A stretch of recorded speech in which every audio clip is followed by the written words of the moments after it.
तबला कमी लाव त्याला. राजा राम राम राम सीता राम राम राम.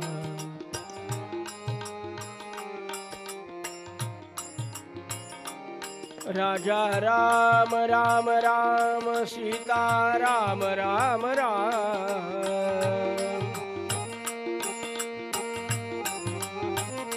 राजा राम राम राम सीता राम राम राम. सीता राम राजा राम राम राम सीता राम राम राम.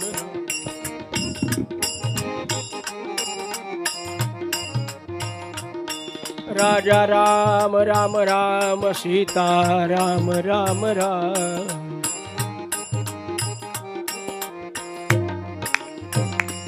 राजा राम राम राम सीता राम राम. सरळ सरळ वाजव. राजा राम राम राम सीता राम राम राम. अनंत कोटि ब्रह्मांड नायक राजाधिराज सच्चिदानंद सद्गुरु श्री ब्रह्म चैतन्य रामानंद प्रह्लाद महाराज की जय. जय रघुवीर समर्थ. श्री गणेशाय नमः. ओम श्री सरस्वत्यै नमः. श्री गुरुभ्यो नमः. श्री सद्गुरु सीतारामचंद्र. गणेश शारदा सद्गुरु संत सज्जन कुलेश्वरो सर्व हिमाधा रघुवीरू. पुढे गया. सद्गुरु रूपे श्री राम माझे आराध्य दैवत. परम गुह्य गुह्यातीत गुह्यपणाची मात न चले जे. यो जातो मरुदंशजक्षितले संबोधयन् सज्जनान् ग्रंथम यो रचयन् सुपुण्यजनकं श्रीदासबोधाभिधम्. यकीर्त्या पठनेन सर्वविदुषां स्वान्तापहारिस्तदा. सोऽयं मुक्तिकरक्षितौ विजयते श्रीरामदासो गुरु. सकलभुवनमध्ये निर्विशेषं निरीहम् विधिहरिहरवेद्यं योगिभिर्ध्यानगम्यं. जननमरणभीतिभ्रंशि सच्चित्स्वरूपं सकलभुवनबीजं ब्रह्मचैतन्यमीं. सद्गुरुं ज्ञानदं वन्दे राम भक्ति प्रियं सदा. रामानंदं पूर्ण कामं पूर्ण ब्रह्म सना. श्री प्रह्लादं ब्रह्मनिष्ठं गुरुभक्तिपरायणं शिष्योद्धारे सुनिष्णातं वन्देऽहं ब्रह्म संविदे. गुरुर्ब्रह्मा गुरुर्विष्णु गुरुर्देवो महेश्वरः. गुरुसाक्षात् परब्रह्म तस्मै श्री गुरवे नमः. तस्मै श्री गुरवे नमः.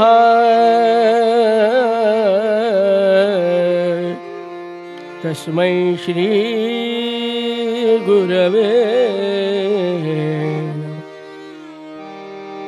श्रोता वक्ता श्री सद्गुरु सीतारामचंद्र समर्थ तू सद्गुरुनाथ महाराज।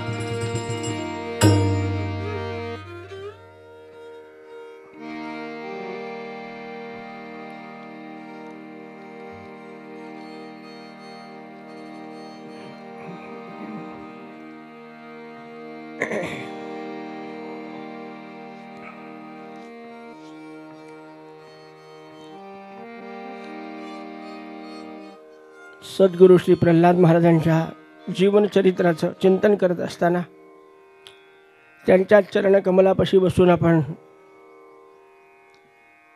त्यांच्या बाल्यावस्थेतलं वर्णन ऐकलंय, व्रतबंध संस्काराचं वर्णन ऐकलंय। व्रतबंध संस्कारानंतर महाराजांनी 3 गायत्री पुरस्चरण केल्याचं वर्णनही आपण काल ऐकलेलं आहे। गायंतम त्रायसे यस्मात्, गायत्रीचं अलौकिक असं महात्म्य आहे।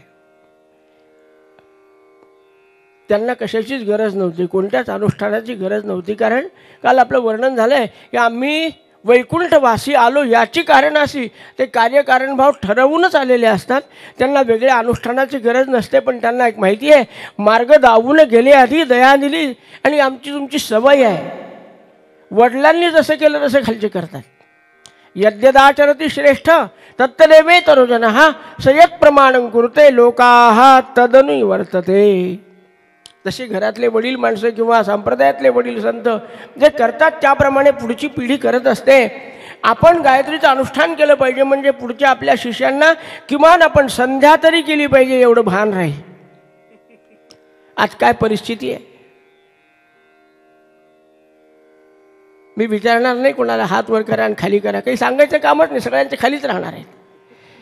पुष्कळ लोकांनी संध्या कायमची करून टाकली, म्हणले कसे काय, म्हणले आमच्या बायकोचंच नाव संध्या ठेवलं। म्हणलं फार धन्यवाद तुला।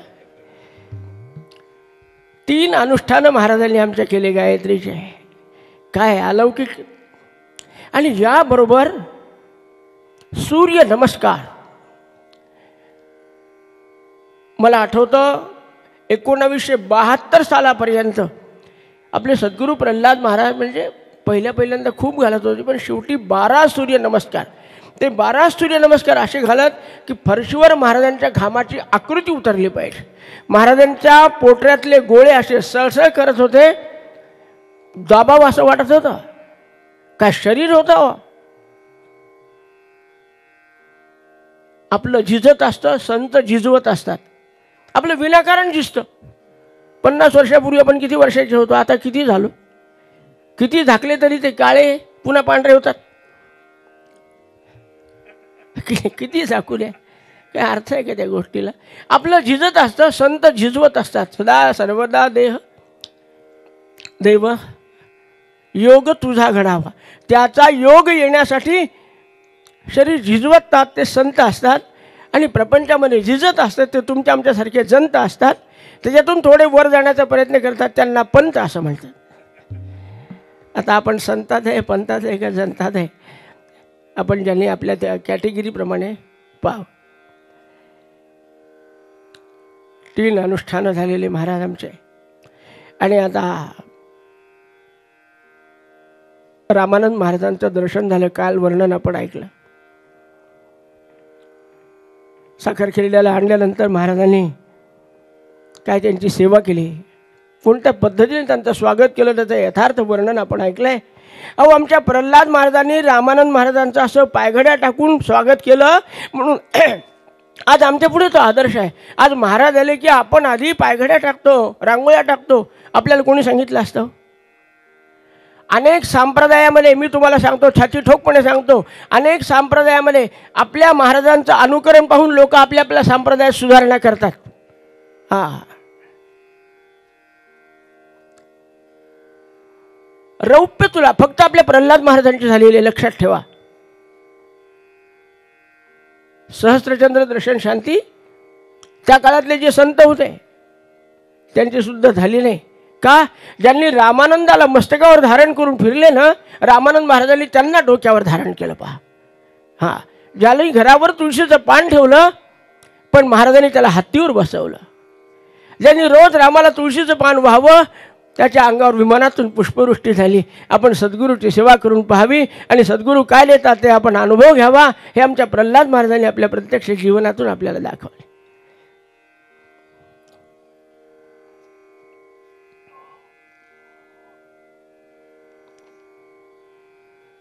आपण काल बाबा शास्त्रीचा आणि सद्गुरू रामानंद महाराजांचा झालेला संवाद थोडक्यात ऐकला. थोडक्यात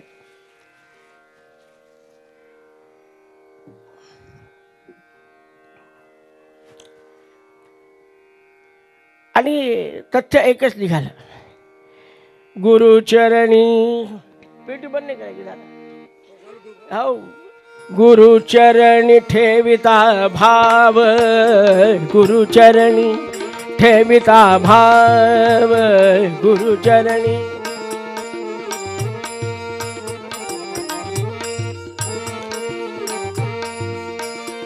आपोआप भेटे देव, आपोआप भेटे देव, म्हणोनी गुरुसी भजा, म्हणोनी गुरुसी भजा, म्हणोनी गुरुसी.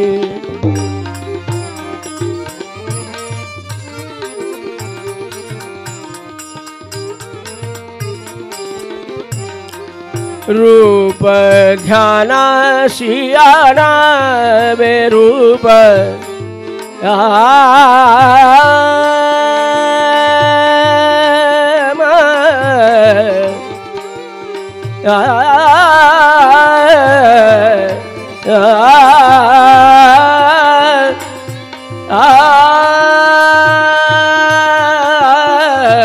रूप ध्यानासी आणावे, रूप ध्यानासी आणा,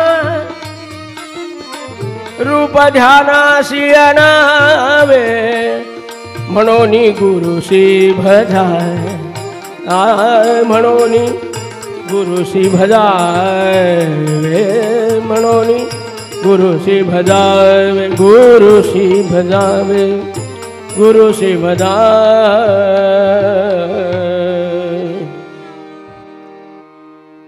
कसं भजावं गुरुला, कशी मूर्ती डोळ्यापुढे साठवावी, त्यासाठी काय काय करावं लागतं ते सगळं आमच्या प्रल्हाद महाराजांनी रामानंदांच्या बाबतीत केलेलं आहे.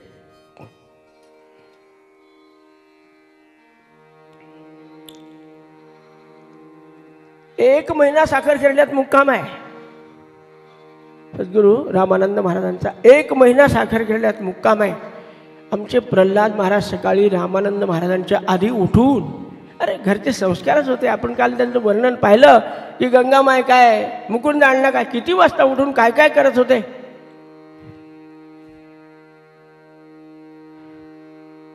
देशमुख काका एका गावाला कीर्तनाला होतो बरं का. घरातलं वातावरण करत असं. आता 10-15 वर्षापूर्वीची गोष्ट फार जुनी नाही.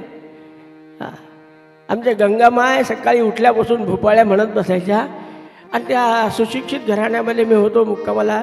5-7 दिवस कीर्तन होते. आजीबाई गाणे म्हणायच्या चांगल्या, पण त्यांना काय लहर आली काय माहिती. रोज काय म्हणत होते माहीत नव्हतं. मी ज्या दिवशी ऐकण्यासाठी म्हणून थोडे कान लावले,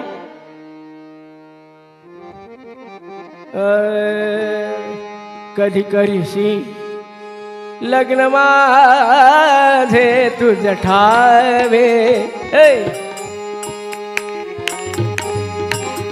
लग्न माझे तुझ ठावे रे ईश्वरा, ईश्वरा, ईश्वरा. आपण आपल्या प्रत्येकाच्या घरात डोकून पाहिलं पाहिजे सकाळी कोण कोण काय काय म्हणतं. मी बाकीच्या सगळ्यांचं वर्णन काही सांगत नाही, पण मी जे पाहिलं ऐकलं ते काय वातावरण होतं आमच्या प्रल्हाद महाराजांच्या घरामध्ये. वेदमंत्राचा घोष चालू आहे, भोपाळ्या चालू आहे. प्रल्हाद महाराजाला सांगावं लागत नव्हतं 4 वाजता उठलं पाहिजे म्हणून. आणि रामानंद महाराजांची अशी सेवा केली, उठायच्या आत ते ज्या ठिकाणी बसणारे शेणांनी साडवून सडा टाकून महाराजांच्या आसनाची व्यवस्था, पूजेची व्यवस्था. 1 दिवस 2 दिवस नाही हो, 1 महिना.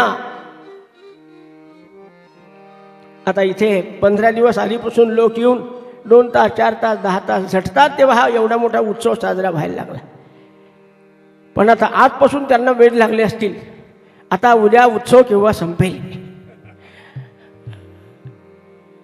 पण अनुभव सांगतो तुम्हाला, किती उत्सवात तुम्ही कष्ट करा, थकवा येऊ द्या, एकदा शेजार दिला, महाराजांच्या पायावर डोकं ठेवा, महाराज पाठवून हात फिरवल्याशिवाय सोडणार नाही. हा, माझे लेकरं फार थकलेले आहेत बरं, असं महाराज म्हणणारच प्रेमाने. आणि दुसऱ्या दिवशी पुन्हा तेवढी ऊर्जा मिळणार, हे महाराजांच्या उपासनेचं साक्षीत्व आहे. खूप सेवा केली आमच्या रामात. 1 महिना झाला, मग पुढे शेळगाव, वाटोळ वगैरे अशा 2-4 गावाला महाराजांना जावं लागलं. पण या 1 महिन्यामध्ये बाकी सगळं सांगत असताना खरा गुरुभक्त तोच.